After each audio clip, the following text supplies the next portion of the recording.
అదేవిధంగా బీసీలను అభివృద్ధి చేస్తాము, బీసీలను ముందుకు తీసుకొస్తామని చెప్పి బీసీల పైన అనేక దాడులు జరుగుతున్నాయని చెప్పి గత ఎన్నికలకు ముందు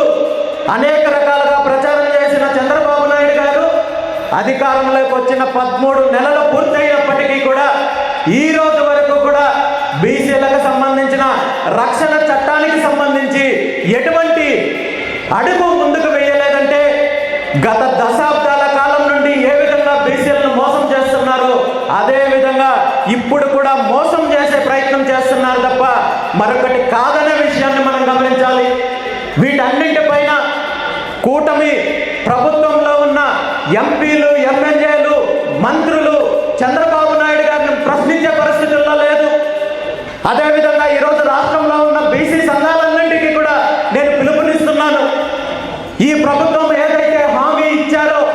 బీసీలకు రక్షణ చట్టం తీసుకొస్తామని చెప్పి మరి ఈ రక్షణ